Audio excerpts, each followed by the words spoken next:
Hey, welcome back, faithful politics listeners and watchers. I'm your political host, Will Wright, and I'm joined by your ever faithful host, Pastor Josh Bertram. How's it going, Josh? Doing well, thanks, Will. Hey, and today we have with us John Fanestil. Dang it, you just told me. Fanestil, right? You got it. You got it. Who's a native Californian. He's an ordained United Methodist pastor, scholar of religion, early American history, a Rhodes Scholar, and graduate of Dartmouth, Oxford, and Claremont School of Theology, which is not the Claremont Institute, in case you're wondering. He earned his PhD in history from USC and wrote a book last year, no, 2 years ago, a couple years ago, called American Heresy, which traces the roots of white Christian nationalism to early English Protestant colonization and challenges white Christians to confront its ongoing legacy. And welcome to the show, John. So glad to have you. Thanks for having me. Yeah. So, wow, what a time we live in. You wrote this book back in 2023. If you could add a addendum or modify it, what would you change? But maybe even before that, like, tell us what the book is about, and then tell us like what you would amend it here in 2025. Yeah, the book, as per most books published in 2023, and in that book I was tracing the powerful motif of martyrdom and how influential that was in the shaping of American culture. The roots of a lot of our most famous religious or political rhetoric from the Revolutionary period is rooted in this tradition of English Protestant martyrdom. So a lot of the slogans from the American Revolution, give me liberty or give me death. I regret that I have but one life to give for my country. Live free or die. These were all, this is all language that was very deeply rooted and very powerfully resonant in revolutionary culture because it inspired people to, step up and be willing to sacrifice their lives for the revolutionary cause, which they considered to be a sacred cause. So that book was published in 2021, but I didn't have anything else to do because I was shut down for the pandemic. So I turned around and tried to write a book that took that historical stuff that I'd been moshing around in that pit for, 6 or 7 years, including the PhD work, and try to draw some connections between those deep roots of the origins of American culture and the mixing of religion and politics, which is just utterly characteristic of the Revolutionary period, and try to show how some of those roots can be traced into the flowering of the branches of our political and public culture today. And the argument of my book, American Heresy, is that these deep roots are a tree that springs forth both sweet and bitter fruit. There are good things that come from these deep roots and this unique cultural inheritance that is ours as citizens of the United States. But they're also bitter fruit, and it requires discernment and confession among those of us who count ourselves Christians, and an honest spirit of reckoning with our heritage and with our present moment to try to be faithful in the midst of times where both the sweet and bitter fruit are all around us and ever on full display. Yeah, go ahead. Oh, go ahead. Will. I was gonna say, so writing the book comes published. It's 2025. Give me kind of like your assessment if you think the lessons have been learned, assuming everybody in the country read your book. Yeah, I would say, no is the short answer. We aren't all good of us so good at learning lessons, and we tend to repeat patterns. Again, I would say we repeat healthy patterns and we repeat unhealthy patterns in our public life. And the temptations of what I call the bitter fruits of this religious inheritance, which include things like, an extreme form of nationalism, the presumption that the United States is the ordained instrument of God's salvation and that all other nations are inferior, by their very nature. The kind of the hard boundary drawing of controlling borders and controlling land, which is a healthy part of creating an orderly society, but also lends itself to kind of demonizing those on the other side of borders. These kinds of, again, these things that cut both ways. So, I look around and I do see, my own assessment is that, the Trump administration, just to name it, is really tapped in very deeply into some of these bitter fruits, and is very adept at conjuring the, religious heritage of our nation, but often does so in a way that, invites people to indulge themselves in the lesser, less noble parts of ourselves instead of the more noble parts of ourselves. And that might be true of any presidential administration. I've not, I don't believe any political candidate or any political administration can ever fully embody God's will for us in this life. But I do see some specific dangers to the current administration and the politics that they practice as a matter of course. Yeah, I would love to dig into that a little bit more, even this concept of bitter fruits. Like, what do you mean bitter fruits? Dig in a little bit deeper for us on understanding what is bitter about them. And what's the difference between the good fruits and the bitter fruits? Like, how is it that on one hand it can produce these great fruits? And I assume part of that has to do with just kind of this underlying moral agreement among people, a certain moral standard that creates some kind of unity, that creates a cultural unity there, and really a way to be sustained in democracy. I mean, correct any of that, right? But then there's this negative, this bad, bitter fruit. Yeah. So how do we distinguish them? Yeah. And where?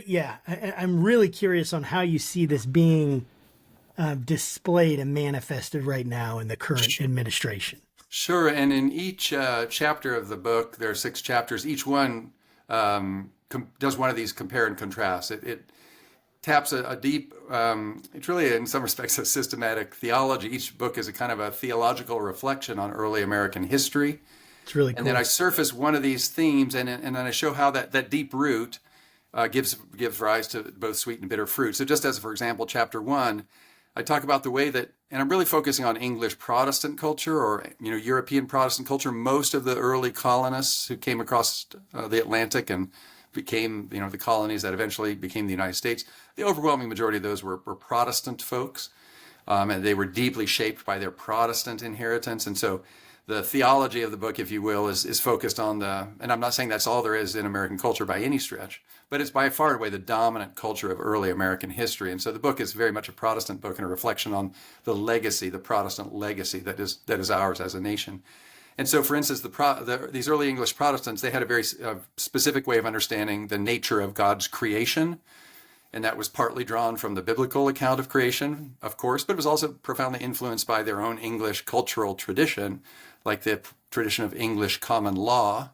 And they were unaware of that distinction. They weren't as sophisticated Bible scholars. They brought their English cultural assumptions to the text, like we all bring our assumptions to the text. But they just sort of assumed that was, their way was the right reading of the word of the Bible because they didn't know any other way to read it. So, for instance, English common law had very specific assumptions about property. I'll just give you a real nutshell description of that, and this is what I kind of try to trace out in that first chapter of the book. The English understood that to bring order to creation was to take what was called the common lands, and to fence it off and create. And once you fenced it off, it became private property. You separated it from the commons. You put a perimeter around it, usually a fence, and once you had done that, it became your property. And from that point forward, you cleared it and you planted it for what they called settled, farming or settled agriculture, and that was a human way of bringing order to God's creation. And when people didn't conform to those expectations, they thought people were violating God's laws. So when they came across the Atlantic and began to establish, for instance, private farms in New England, or plantations in colonies like Virginia, and they began to establish perimeters around those land holdings. They didn't have, it was a new world for everybody. They didn't have the wherewithal to understand Native American practices of land use, just like the Native Americans didn't have a way of understanding English uses of. These were completely, alien cultures, no way of understanding each other. So once they'd taken land, which they thought was being unused because nobody was farming it, it must be, part of the commons. They didn't understand native practices, for instance, of seasonal hunting and forest husbandry and all the rest. And then when native peoples continued to cross over the boundaries that they'd drawn after they'd cleared their field, well, they thought the natives were trespassing, which they considered immoral and illegal. The native peoples didn't understand that concept, of course, and so that is the source of an enormous amount of the conflict between these early English colonists and the native peoples of North America, is this fundamentally different understanding of land use and of what it means to bring order to creation. So the sweet fruit of that is that this English tradition, which is still very much shapes our understandings of property and American jurisprudence and American law, it's very fruitful in the sense that it brings it facilitates the creation of an orderly society. I've lived briefly, I've traveled in Central America widely, and I've been in disorderly societies. And I can tell you, most human beings, if you could choose between living in disorder and order, you'd prefer order, I can tell you. And so that's a sweet fruit, the tradition of law and order, the tradition of private property, the orderly use of resources, this practical matters of stewarding the land in an orderly way. The sinister side of that, the bitter fruit, is that presumption that anybody who doesn't adhere to those standards that we set must inherently be evil. And the English, of course, came to conclude, they arrived with very fanciful notions about evangelizing the Indians, but it didn't take them too long to really conclude that the Indians were savages, that because they didn't understand this way of using the land, they persisted in using the land in ways that did not conform to English expectations. And the English came to demonize them and ultimately concluded that they were subhuman because they didn't conform to these English cultural expectations. So yeah, that's a nutshell of this. There's positive, sweet fruit to this tradition of order and law and order. The dark side, though, is the temptation to demonize any who don't conform to it and to presume that those who would trespass, so to speak, on lands or properties that we conceive to be our own, that those people must necessarily be savage, must necessarily be even evil, or at worst be somehow less than fully human. And I'm afraid both of those impulses are very alive in our culture today. Yeah, it seems like they are. I've never heard it explained that way. That is so enlightening to me to think about how this issue of land, and it came down to differences in how the natives and the English viewed land and viewed how it should be treated and parsed out, and then even differences in morals, like, hey, once they cross this line, this is trespassing, it's immoral, and moving. So it's like, and I think the reason that's fascinating to me is because you get this sense like that both sides just came together and they kind of immediately, maybe they demonized each other from the beginning, or maybe the English came and they just wanted to exterminate. And yet that seems like, or wanted to, bring, like, basically capture all these people and bring a lot of chaos and destruction.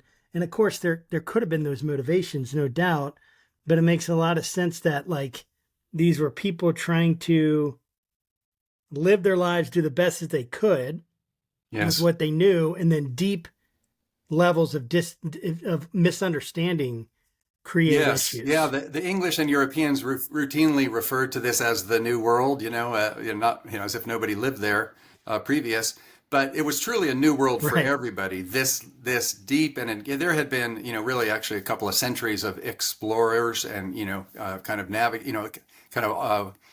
remote or one-off navigations to to North America from the European continent. But this settling of North America, or the peopling of North America by these European colonists, brought about an encounter between cultures. And remember, this is a great diversity of cultures on both sides. Many European nations, many native tribes, each with their own particular riff and cultural distinctives, right? Things that made them different from even their own neighbors. But this monumental encounter across the Atlantic was totally unprecedented, and neither side was equipped at all to make sense of how the other was conducting themselves. Another classic, illustration of this is the way they practiced war.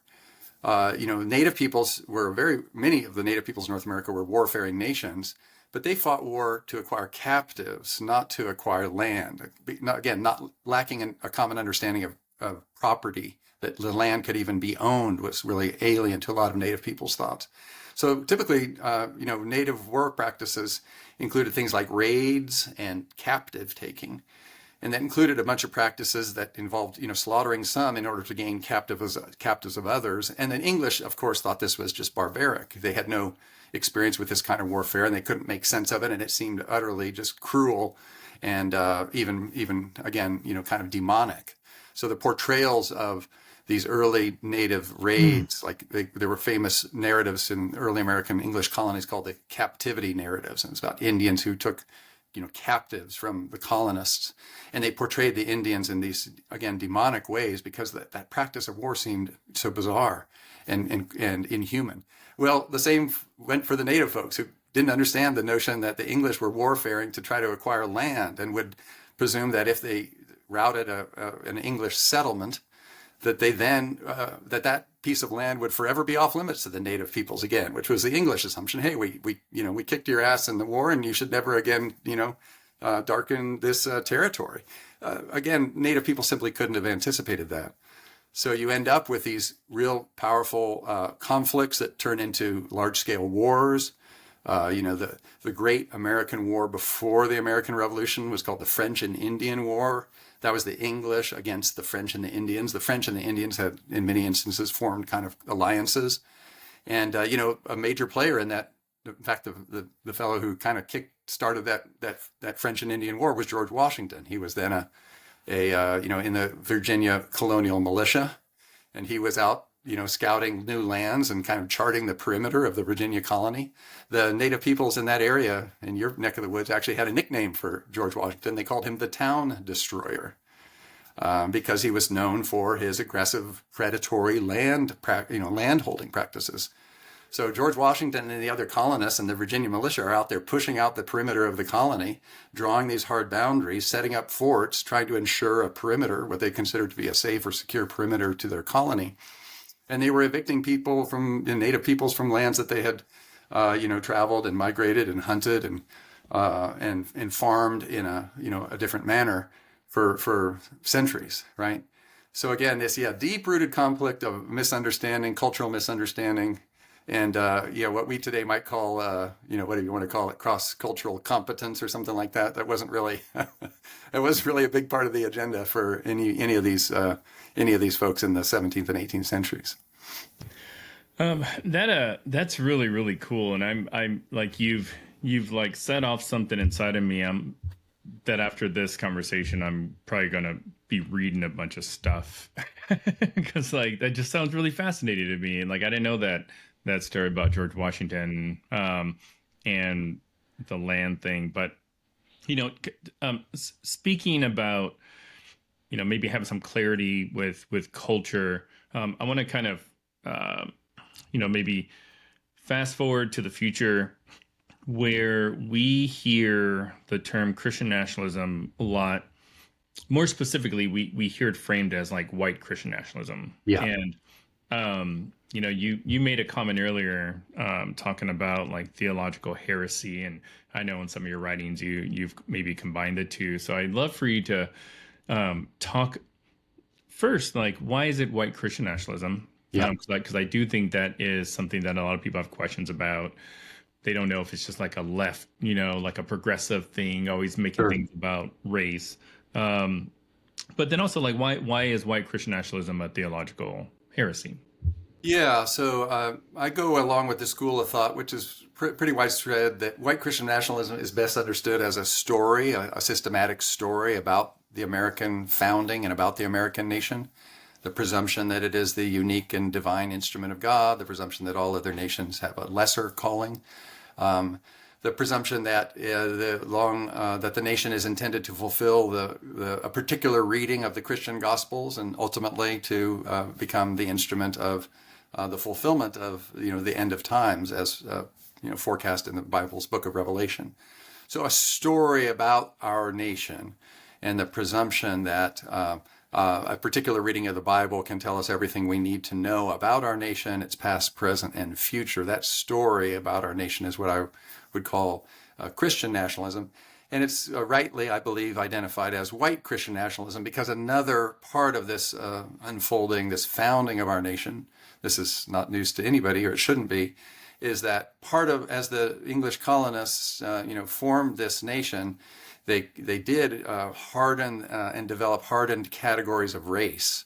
African slaves became denoted as black. Native peoples became denoted as red. And American, European, folks of European descent, people that look maybe something like me and Josh, began, and this was kind of new, began to be denoted as white over and against the black and the red neighbors or residents of the land. So there was a racial consciousness that emerged in conflict with both native peoples and with African slaves and their descendants. And that white consciousness very much influenced and shaped the founding of our nation. And, some people call it America's original sin, the sin of slavery, or the sin of quasi or actual genocidal practices vis-a-vis native peoples, however you want to characterize those early conflicts in our nation's history. They did create an identity and fashion a narrative, which I and many others, think is accurately described as white Christian nationalism. My own particular spin on this, I call white Christian nationalism a distinctly American Protestant brand of Christian heresy. And I call it a Christian heresy because it's a systematic theology. And there's some great books out there that refer to idolatry. Andrew Whitehead's American Idolatry. My understanding, idolatry is something that all of us human beings are susceptible to. The temptation to make things that we care about an idol and to elevate them and make them our primary commitments over and above even our commitment to God. That's idolatry. We're all susceptible to it. Very part of the human condition, part of the Ten Commandments. That it's part of the Ten Commandments because that's part of what it means to be human, is to be tempted by these powerful forces in our life that want to capture our attention and capture our devotion. But when you put together a whole systematic linking of practices and theology or beliefs and stories, you create what I would consider a heresy, which is to say a systematic teaching that really does not fulfill the demands of the gospel, that runs counter to the essential demands of the gospel of Jesus Christ. And so my book is, along with others again, is a denunciation of this form of Christian heresy, which is shaped by our American Protestant inheritance. What I try to do in each chapter of the book, I conclude with a little self-reflection, because I don't believe that this is something that white Christian nationalism is something that only a bunch of other white folks out there are susceptible to. I think my life is profoundly shaped by this inheritance. I think all of us who live in this culture in some ways are shaped by it. And in that regard, it's a temptation not just for any particular political party or any particular racial group even, or certainly not any particular ideological profile. This white Christian nationalism is a cultural inheritance that's all around us. It's in some respects the air we breathe and the water we swim in, and all of us have to be aware of it. And I try in the book to adopt a little bit of a confessional tone, to acknowledge the ways in my life where my life has been shaped by this, and where I've maybe not lived up to my own high aspirations with regard to my cultural inheritance, which is I'm a white Protestant on one side by way of Germany, and a white Protestant on the other side by way of Scotland, Ireland, the Scots-Irish. And I count that cultural heritage a real blessing. I count myself extremely fortunate and blessed to have been born into the family I was born into. But as I look back through my life and the life of my ancestors, I don't pretend that we lived out the gospel fully in our lives, and that we weren't ourselves, privileged, and at times fell prey to the temptations of this way of thinking. Josh, this seems like a really good time if you wanted to just talk about your cultural history that I'm always poking him about. I won't give it away if Josh doesn't want to disclose. Oh, it's fine, dude. We've already talked about it 1,000 times on this podcast. Yeah. I'm sorry, I don't know it, Josh. Feel free to give me a nutshell if you like. Your call. Sure. Yeah. No, I mean, I just, and my family's from the South, so racial issues are deeply embedded in my family's history. Yes. In Alabama and then in the Midwest and from England and from that whole area. And so, yeah, that's, like all of my genetics is from Northwest Europe. And so, yeah, I mean, I'm kind of like the center of like that whiteness and yeah, so it's Yeah, and deep roots in the South. yeah, and I don't know if I've watched many a story. I imagine you have as well, of folks from the South who are white folks grappling with the history of their family's slave Yeah. owning and slave holding. Right. In my instance, my family were not from the South. They were not slave holders. But my German side, which is where the name Fanestil comes from, were beneficiaries of the Homestead Act. These were German settlers who they actually came by way of Russia. That's another long story. But they came to the U.S. in the 1860s when the U.S. government was making land available to landholders. And this Yes. is at the same in my folks moved into Kansas and acquired land that turned into very fruitful cattle land and became a part of a growing cattle business that was handed down, and that I'm an heir of a thriving cattle business. Well, that was at the same time that the U.S. government was failing to fulfill its promises to give 40 acres and a mule to emancipated African slaves. So our government, the U.S. government, was on the one hand giving white settlers free land and pretty much free reign, and also rights to that land over against the native peoples who still had claim to it. So it was really a land grab and a power grab and a wealth delivery system propagated by the federal government very transparently. At the same time, the federal government was systematically denying those kinds of privileges to others. So, my grandfather, Yeah. who was a cattle rancher and who I love dearly, and his generation and his parents and grandparents, again, very proud and blessed to be a part of that family. But I also recognize how much they were a part, and much of it beyond, these weren't decisions that they were driving, but they were decisions that they were benefiting from. How much their wealth and their family history was shaped by this history, which again, I believe can be rightly traced to a spirit of white Christian, not just a spirit, but a practice of white Christian nationalism. Yeah. Yeah, I mean, I totally get that. And my family certainly was beneficiaries of the same cultural milieu, Yeah. right? That was there. There's no doubt. I don't think they owned slaves, but I don't know. That's what I was always told, but I'm not even sure how to figure that out. I guess I'd have to go deep into Yeah. the records or look and try to Yeah. see is any Bertram on a purchase, what I mean, Yeah. record or anything like that. And I don't know. Yeah. And How far back, Josh, how far back do your folks go? Do you know when they arrived? apparently my grandfather traced Bertram's all the way to Jamestown. So Wow, they've yeah. been here at some level all the way since the beginning. And so it's There's like, some fascinating stuff. Again, I don't know when your family ended up in Virginia or if they did, but some fascinating stuff about how a lot of poor white folks actually lived their lives very close with poor or African folks, both slave and free. Yeah. So it wasn't always the case that the whites were slave holders and slave owners. Sometimes they actually intermingled quite intimately, including in the area of religion, of course, yes. which is how so much of Black Christianity, African American Christianity, was shaped so powerfully by particular readings of the gospel. And Yes. so this intermingling of Africans' religious practices and Christian religious practices was part of this.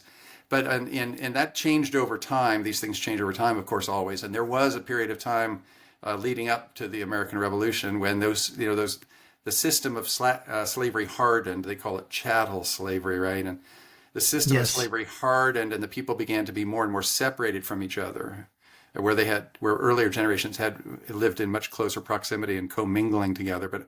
And as they separated, the institution of slavery hardened, and all those racial categories I mentioned earlier kind of hardened. And so, these things evolve over time, and they're powerful cultural forces that those of us who are caught up in the midst of them, we're just, ordinary old human beings trying to make a way in the world. And these powerful forces are shaping our lives often in ways that we're unaware of. Yes, and I think that's a crucial point that you hit on there because we talk about white guilt. We've talked about that on this show, and it's hard because on the one sense you're like, well, when I'm thinking about this, I'm like, well, I mean, I grew up in racism from the very time I first was aware of the word Yeah. was condemned in my home, and now whether that was perfectly practiced, whether that was an ideal, and then jokes or certain ways of saying things that might imply that we're superior. I don't think my parents ever intended anything like that. Sure. I'm pretty sure they didn't.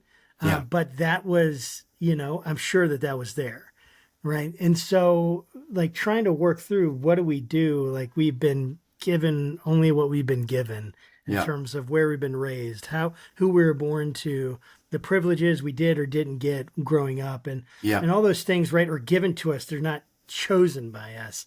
And then we make our choices within that matrix, within that context of trying to figure it out. And history is complicated. Even something you said to me, like you just said, where it's like, yeah, well, we're in German, but actually they came through Russia, which is a lot. Like that it hits me because history doesn't go the way you want it to go. No, it doesn't. And it doesn't just do whatever you think it should do. Yeah. Right? People respond to incentives. There's a cheaper passage through Russia. I'm not saying that's what it was. Sure. You're free to explain that. But like then people from Germany go do that. And then other people migrate to this other place based on different incentives and motivations and all of that. And yet in history, what we try to do is we try to crystallize everything. We try to bring things together so that we can explain it. Yeah. And yet by the very process of doing that, you have to cut out enormous amounts of data, even to make sense of it, because we can't make sense of it otherwise. It's a tricky business because, we as human beings, we need categories. You can't function without categories. There's no such thing. There's no such thing as a generic human being, and therefore we all have to create categories to just make sense of our surroundings. But good. Yeah, those categories are again, they present a certain peril.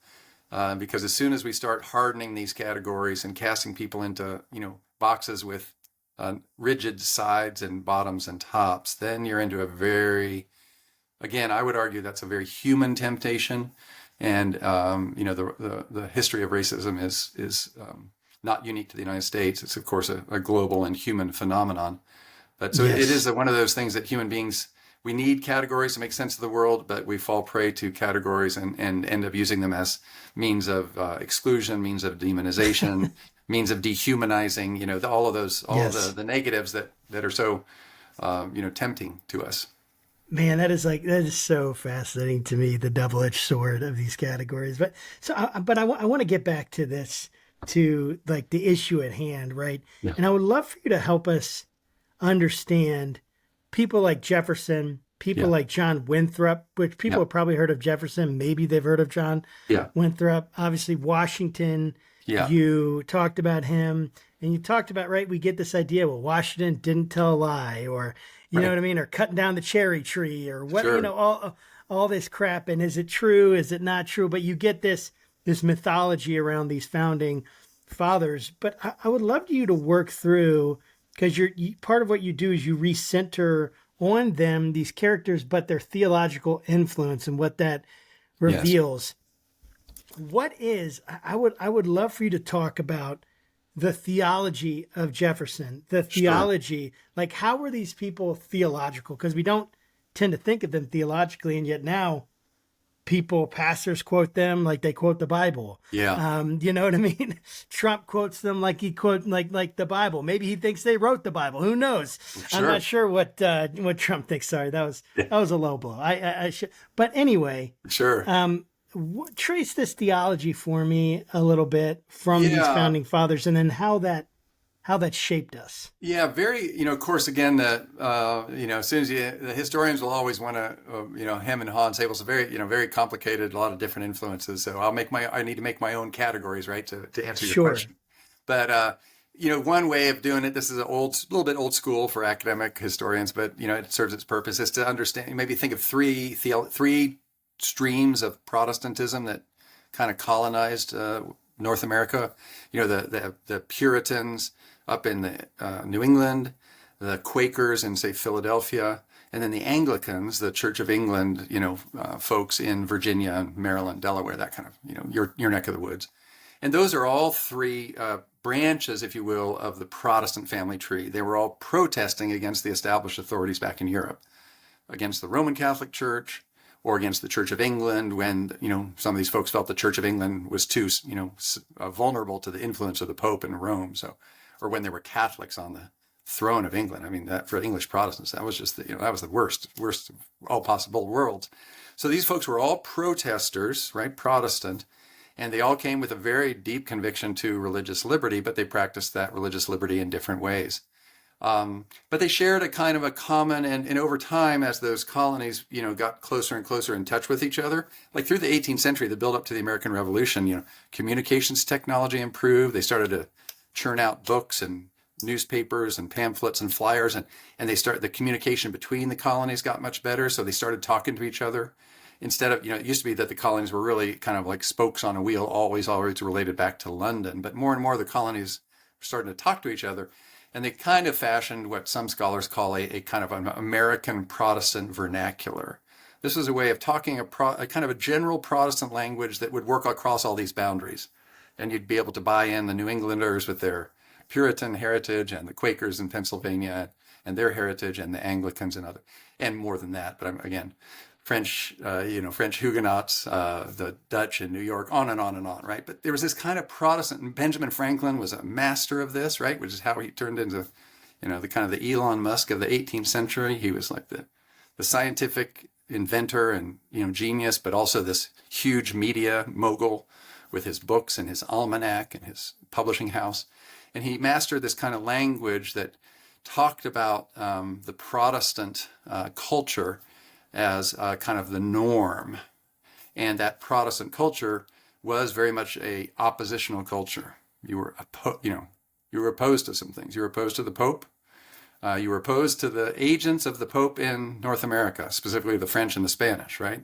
Those folks were instruments of the Pope, and the Pope was the instrument of Satan, and it was a straight line for them to that kind of thinking. So a very oppositional character, very typical American, very, very opposed, right? We're opposed to anything that smacks of foreign influence and somebody trying to exercise their power over us. So this Protestant American culture was shaped in that kind of crucible. And that war I mentioned, the French and Indian War, was where really it was the first time that from across the colonies, the militia from across those different colonies came together to fight against the French and the Indians. And that was an explicitly holy war, man. You go back into the sermons that were preached and the way the militia were mobilized out. It was like, we're good Protestants and we're going to fight the demonic Catholics and their, satanic agents of, in North America, who are the French and the Indians.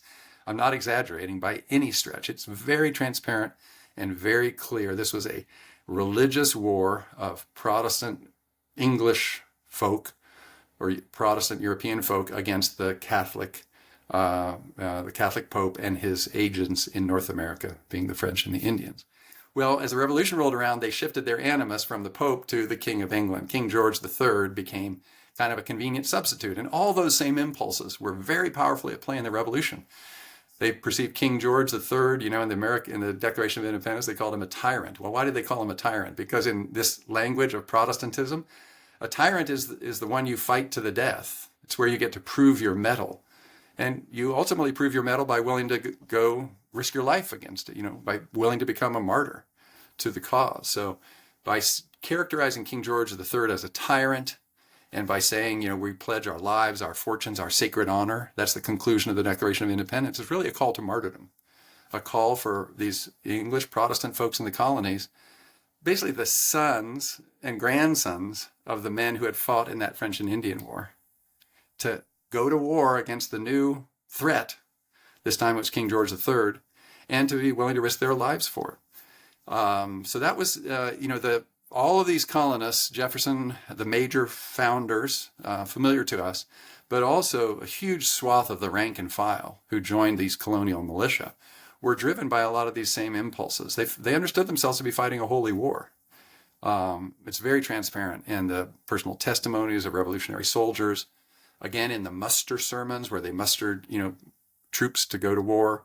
in the rally sermons where they rallied the troops, before you went to battle, you heard a good sermon, and the sermon inspired you to be willing to risk your life because it was characterized as a matter of faith, and you were doing what your fathers and grandfathers had done, which had risked their lives for a sacred cause. So the American Revolution in that fashion became a sacred cause for this broad swath of these colonists across these division boundary lines that even a generation or two before, would have been real unsurmountable hurdles.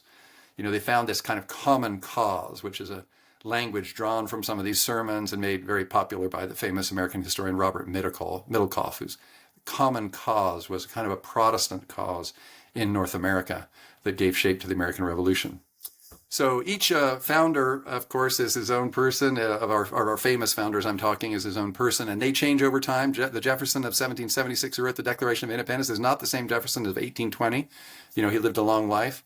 They evolved over time, and but typically my experience is that people tend to read back into Jefferson, like we hear, oh, well, he was a deist and he was a rationalist and he was a Enlightenment thinker, and therefore the presumption is that he wasn't very Christian. Well, sorry, not true.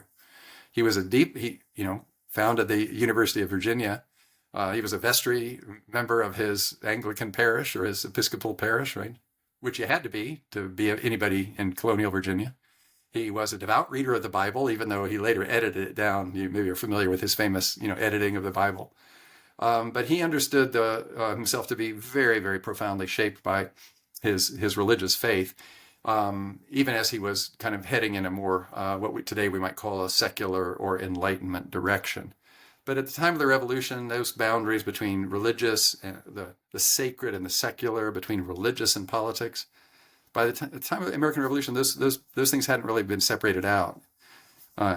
People were it was both a religious and a political movement at the same time, the revolutionary movement. In the book, I feature one or two of the most familiar founders in each chapter as a way of illustrating some of the points. But I do, as you said, I try to platform them as whole human beings, not just political actors, but also how they were shaped by their faith and their religious context, and by this changing religious environment of the late 18th century. Everything you just said is like tripping me out a little bit, because like you had said something about, sort of using the language, and I'm totally going to butcher it, about right. Protestant, something. And that got me thinking, because I just started reading Andrew Seidel's other book, The Founding Myth, because we just ran into him at the Summit for Religious Freedom a couple weeks ago, or a week ago. And his book starts off talking about like the terminology Judeo-Christian. Yeah. And I never really heard that before. And kind of based on what you're saying, you were saying, okay, we had to kind of create this sort of new language to kind of like characterize what type of Christian or believer you are, like separate from theology, more like geographical, political, whatever. So that's one data point, and I'd love to have you kind of talk about that. But then the other thing you said that sort of shook me was how they used religion as a like unifying like force, and then also frame their battles in a good versus evil, which is like exactly what's happening today. so yeah, I love for you just to kind of maybe comment on either one. Yeah. Thanks for picking up on those threads, because I think they are very important. The notion, the language of a Judeo-Christian tradition, it came along much later, but it was kind of reading back in. It's a later generated name or nickname, reading back into this origin of an American Protestant. The scholars call it an American Protestant vernacular, kind of a common, simplified, not too sophisticated, but not empty of content by any means, but not highfalutin, and in a language that didn't kind of trigger bells, in any particular quarter of the colonies, right? So there wasn't anything in this new way of talking that set the Puritans off in New England and get them upset. But there wasn't anything that, the Quakers would too strongly object to. And it was a kind of a discourse that kind of worked for everybody.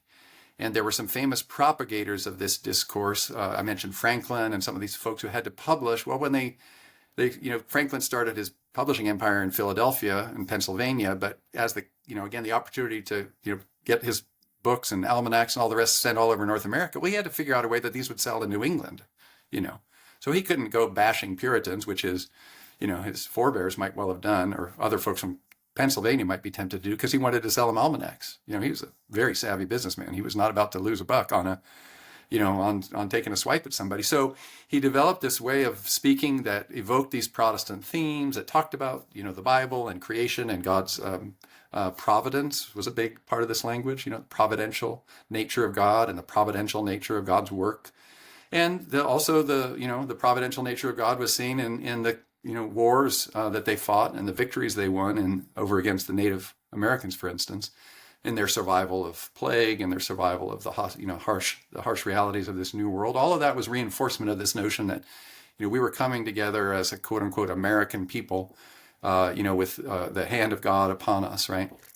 So that way of kind of, another famous propagator was the lyricist, the hymnist Isaac Watts, whose hymns just swept the entire English-speaking world, both sides of the Atlantic, and became very popular throughout North America. They became very popular in the African church, and a lot of the origins of African American spirituals and hymn singing are out of that. They called it singing in the style of Dr. Watts. It was kind of a way to take language that in verse form that you could put any tune to, and you could sing collectively and rhythmically and generate a really powerful emotional connection in a congregation. And it was language that it didn't sound distinctive to one particular church or another. It kind of brought everybody together. So that was a very unique time of creative common discourse that they figured out. And it really was a powerful influence in overcoming this distinctions that they'd drawn with each other in previous generations. And then, the warfaring was, warfaring was just another very American thing, man. And I think in some aspects, we talk about the crisis facing young men today, but American culture has always been kind of hardwired that, the way you really become a man is you go to war, That's where you prove your mettle. That's where you prove your valor. That's where you prove you're worth something and you're worthy of, you stand up, you man up, and if you don't have if there's nowhere in your life where you get to man up and show your, prove your manhood, and maybe even, take it like a man, right? If there's nowhere you get to do that, then how do you fulfill your identity? How do you, realize yourself or have a sense of calling and purpose in your life? I think there's a real crisis in that regard in our day, but across these period, the early generations of American history, it was pretty much, men went to war and women went into childbirth, because childbirth was also a very perilous undertaking. And there was no presumption that women were going to come out on the other side of their childbearing years because, mortality in childbirth was so high. So for young people coming of age, they had this very powerful sense that these were the 20s, late teens and 20s were a perilous time. You might not make it through. A lot of your peers didn't make it through. And you had to be willing to, risk your life for something, a cause that was bigger than yourself, whether it was fighting a war or giving birth to a large family. And, this was the way that Americans kind of proved themselves worthy. And ultimately, they proved themselves worthy by risking their lives. And if they died in the pursuit of that cause, they became heralded as martyrs, right? People who witnessed to their faith, who risked their lives for the faith, and who ultimately became, worthy of veneration, right? And in, most of Christian history, the language of martyrdom was prevailed, and including in the early English Protestant period, 16th, 17th century English Protestant martyrs. I mean, the martyrs were the paradigm of faith. There was no truer expression of faith than the martyrs. In the American vernacular, you know what that word became? It's patriot. A true patriot is somebody who's willing to risk his life for the cause, right? Wow. And there's a lot of sermons in this period where, you could have taken the sermon straight out of the French and Indian War 30 years earlier, but instead of martyr, it says patriot, and it just works, and the revolutionary generation who went to war in the Continental Army, and then subsequent generations of Americans who fought in the War of 1812 and the Indian Wars, and then the U.S.-Mexico War, and on and on and on, the Civil War, right? I mean, talking 100 years of early American history here, but they all were very powerfully shaped by this tradition, which said, there's a cause larger than yourself. It's a sacred cause, and it might require that you lay down your life for it. Are you willing to step up and do as your ancestors did, as your forefathers did? And that powerful current in American culture is still at work, but we don't often have particularly healthy expressions for it. You know what I mean? Yes. So it's a legacy that, again, cuts both ways. I see, great value. I have, veterans in my family tree who including some who've died in wars, and I honor their sacrifice and recognize the extraordinary sacrifice they made. And then I also see a little bit of, kind of militancy. And if you don't have a worthy cause to fight for, well, maybe you better just find a cause, God damn it, and we'll go out and make it a cause. And then this temptation to turn almost any conflict into a holy war, if you're in that mentality, right? Right. Everything becomes a good or, us or them, good or evil, insiders, outsiders, and you turn any conflict into kind of a holy war, even if it's not holy. That's also, unfortunately, a part of our history. It totally is. This idea keeps coming to me, this conversation that you might have with someone who has Christian nationalism. They've heard of it, and they're just like not convinced, and they're kind of like, maybe they're looking at critiques and they're saying, it's just Christian values. Yeah. It's not Christian nationalism. It's just Christian values. What's wrong with having Christian values? What's wrong with having Christian values on a broad, in a broad way, and a wide application through a lot of the different, through people in the populace.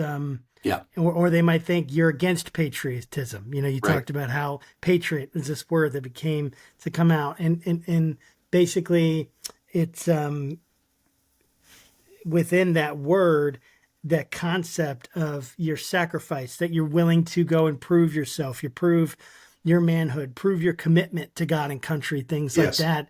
And what's wrong with that? What's wrong with someone wanting to go out and prove that they love their country, that they love God, they're willing to sacrifice their life? It's a cause worth dying for. Yeah. Those kinds of things, and having a nation that honors God. I mean, I used to say to people, like, the closer a nation can align itself with, the God of the universe, it seems like, although, and this is how I would kind of justify this, right? Yeah.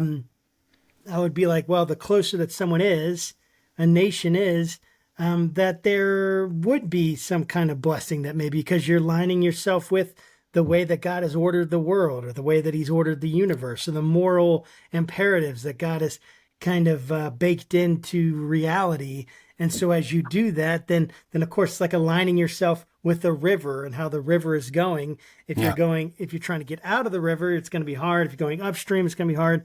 No, let's align ourselves with the stream of what the creator of the universe is doing. And the closer a nation does that, there is no nation that's chosen by God anymore, but the closer a nation does that, they can be blessed. And maybe that still is true. And the question is the definition of what is moral and immoral. Do you see? I mean, I know you understand the complicated nature of this, because we're dealing with people who are trying to figure out, how do I live life in the public sphere? And even at this conference that we went to, they're like, you need to be able to bring your whole person into the public, into what you're saying, into your political engagement.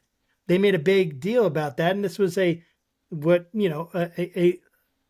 know if they would consider themselves a liberal conference, but there was that's what I would have considered. All my conservative friends would have considered this a very liberal conference, Summit for Religious Freedom. That's what it was. And I enjoyed it. But I don't want to get off track. What I'm trying to say, though, is that people, how do we actually bring ourselves into the public discourse? How would you teach the church to do that? How would you teach people to do that? Yeah. The couple of tricks that, again, I can recommend, and owning my own need to reckon with these, right? Practice what you preach. Preachers, it's always tricky business for us preachers. But yeah, the sense, the trick with that aligning yourself with the Spirit of God, and if things go well, that's a very easy to use as a justification or rationalization for outcomes that you deem as, good, right? Well, you won the war. It must have been a holy war. Sadly, in our nation's history, that we might conclude that not all, sides of the wars we fought on were the holy side or the right side. So there's a bit of humility that one has to bring to bear, that you're always in the moment going to see things from a limited and narrow and human perspective. And you have to be careful to check your presumptions, right? And the presumption that ours is always the right side is a dangerous presumption, spiritually speaking. So, I'm not saying soldiers in the midst of battle have time to be, checking their moral compass. They need to be fighting the fight. But just the kind of the presumption of moral sanction is the dark side of that tradition that you're talking about. And then for individuals, I think of it as a kind of a practice of I call it reckoning and reconciliation, and this kind of where you reckon with your own personal and collective history, and then you seek some form of reconciliation, some expression of reconciliation out of that. And that's, again, often easier said than done, often difficult to practice in isolation, better practiced in community, like in the body of a church or a community, that shares a common practice. And these, common practices, humble practices of confession, asking God's pardon because you recognize you need God's pardon because you haven't always read the tea leaves correctly. And you haven't always, aligned your spirit with, the flow. So, those are very generic, but I think posture of humility, posture of penance and willingness to confess and ask for pardon, and then a willingness to pursue reconciliation, which is a very hard work. It can be very hard work. Sometimes it's not as tricky as it might seem, but other times very hard work. And then also, and this is, then to seek out leadership, both ecclesial leadership and also political leadership that embodies those practices. So, I'm looking for some humility. Thank you very much. I'm not finding a lot of it, I'm afraid to say, in our current public life. And I'm looking for a little bit of penance and a little bit of confession and a little bit of, willing to reckon with the hard parts of our nation's past and, present even. And I'm looking for somebody who has a spirit of reconciliation about them and is seeking to, remedy harm and build futures together, as opposed to, divide and conquer and always, beating down people and bullying people and dismissing people and diminishing people is bad Christian practice, first of all. Yeah. Bad Christian practice. And I'm not, maybe it's short-term political gain, but I can't believe it's in the larger public interest of our nation to be building political coalitions around those kinds of practices. It seems to me that's asking for trouble. And, if we get that far out of alignment with that flow you were talking about, I like the river of God metaphor very much. I do believe there's a river of spiritual river that flows toward, justice. Yeah, I do too. And it flows ultimately towards a fulfillment of the kingdom, the reign of God. Yes. So aligning our spirits with that individually, collectively is super, is kind of the essence of the spiritual life, trying to follow, and for those of us who claim ourselves as Christians, trying to follow in the footsteps of Jesus. If only he had left a real steady trail of, prints that we can easily identify, that would have made it easy. It's not that easy. But where's that spirit in our public life today? And I certainly don't see it in the Trump administration, nor in the person of Donald Trump. I don't see it. I don't hear it. I don't feel it. And it makes me worried for the future of our nation. I mean, I understand. I think there's a lot of people that understand that sentiment. I'm trying to figure out how to navigate this myself. I know Will is, and too, and we all are. This is the water we're in now in America. So this is it. Yeah. And we voted in the president. We voted in the previous one. We keep voting them in, and we'll keep dealing with what they're doing. I assume we'll keep voting them in. And if somehow We're that so changes, optimistic, Josh. I don't know, dude. I mean, here's the reality, dude. I don't think anyone knows what will happen. And that's and history is so weird, as you were Yeah. pointing out. It has these trends, but it's so weird. And I was thinking, I really appreciate your words, John. I really appreciate your heart. I appreciate your work on this book. I think that all of us have to work through, how we're going to live out our moral lives and how we're going to live out our lives in this nation right now and proceed. And we are. Everyone's trying to figure it out. Yeah. To the degree that they can. Well, I mentioned it in my book. In each chapter, I kind of contrast out of a root, a bitter fruit and a sweet fruit. And Yes. so, in terms of the way forward, the sweet fruit, as I list them out in my book, are order, an orderly society. We all want that. Yes. Destiny, a sense of purpose. We want to move forward, and we don't want to just progress in the sense of improvement of our condition and the condition of others. Innovation, a characteristic of American culture. Independence and patriotism. I mean, those are, in my mind, the sweet fruit of our nation's religious and cultural inheritance. And then the shadow side are they're right next to each other. In some respects, sometimes they're like, the intertwined. It's like the person who's especially devoted to, their family might become paranoid about their neighbors, that kind of where your strength, your spiritual strength can sometimes be closely aligned to the worst spiritual temptation, right? So the dark sides are violence, nostalgia, white racism, propaganda, conspiratorial thinking, and nationalism. I distinguish between patriotism and nationalism there at the end. For sure. And so that's this game, like you're saying, that we're all having to try to play and trying to live into those, imbibe, partake of the sweet fruit, brothers, live into that noble part of our heritage and be on guard about the sinister part, and when the storms around are swirling, right? So much of it's about, daily practice and community, commitment. Whether it be a church community or another community that people can find where they can, communities that feed this noble parts of themselves, that encourage the better parts. What do they call it? The brighter angels of our nature. Yeah, the better angels of our nature. Angels. I think it's that's the better Lincoln's nature. phrase, Yeah. the better angel. And I do think we're in that kind of, Abraham Lincoln kind of time with the divisions, right?